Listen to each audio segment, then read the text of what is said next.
How can you sing when no one came to see you on Valentine's Day? In the village of Obi, the morning after Valentine's Day arrived slowly, like the sun stretching its golden arms across the sky. The roads were covered in crushed flowers. Red, yellow, and white petals lay on the dusty ground like a colorful blanket. The air still carried the sweet smell of roses mixed with cooking fires from early breakfasts. Some villagers woke with joyful hearts. They sang as they fetched water, remembering the gifts and visits from the day before. Children ran along the paths, tossing petals at one another and laughing loudly. Young couples walked together shyly, replaying kind words they had shared. At the small prayer tree near the center of the village, a few elders gathered to give thanks. They prayed for love to remain in families and for kindness to grow in the community. But not every heart in Obi was joyful. Nia, a kind young girl with bright eyes, sat quietly outside her mother's hut. The day before, she had waited and waited. Her cousin from the city had promised to visit. He said he would bring her a ribbon and tell her stories about tall buildings and shining lights. Nia wore her best dress and braided her hair carefully.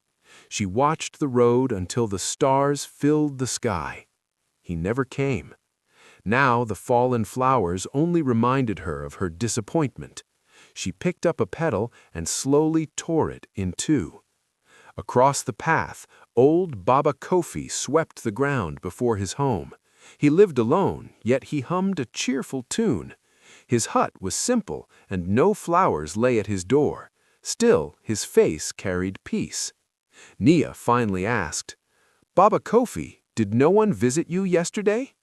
He smiled gently. "No one came, my child." "Then why do you sing?" Baba Kofi sat on a wooden stool and motioned for her to come closer. "When I was young," he said, "I thought love only came as gifts, visits, or sweet words. But as I grew older, I learned something different. Love is also in sharing food, in greeting your neighbor, in helping carry water, in listening to someone's story."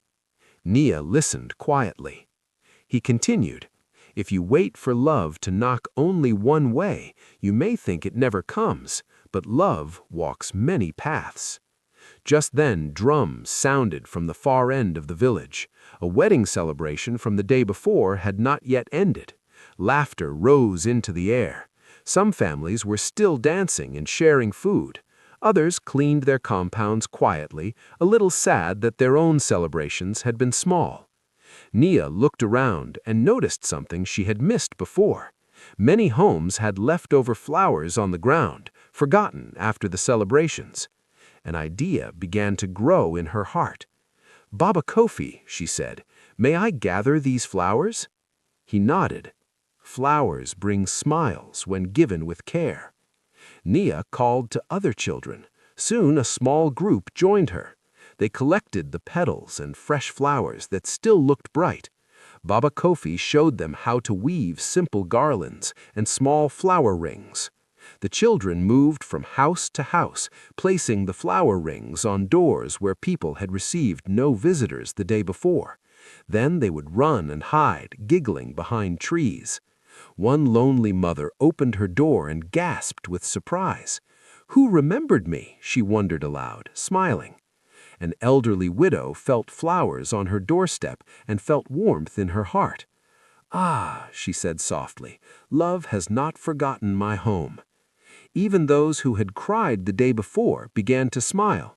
The village slowly filled with a new kind of happiness, one that did not come from gifts, but from being remembered. By evening, the chief of the village heard about the children's kindness. He called everyone together and said, "Yesterday was a day of love, but today our children have taught us the true meaning of it. Love should not live for one day only, it must live in our actions every day." Nia felt her sadness melt away. She realized something important.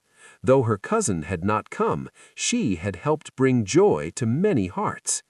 That night, as the moon shone above Obi, Baba Kofi said to her, You see, my child, the love you give returns in ways you never expect. From that year on, the people of Obi began a new tradition. The day after Valentine's Day became known as the Day of Shared Flowers. On that day, everyone gave kindness to someone who might feel forgotten. And every year after Valentine's Day, the children of Obi gathered the fallen flowers to remind everyone that love still lives, even after the celebrations end. Love that is shared grows. Love that is demanded fades. But love that is given freely lives forever.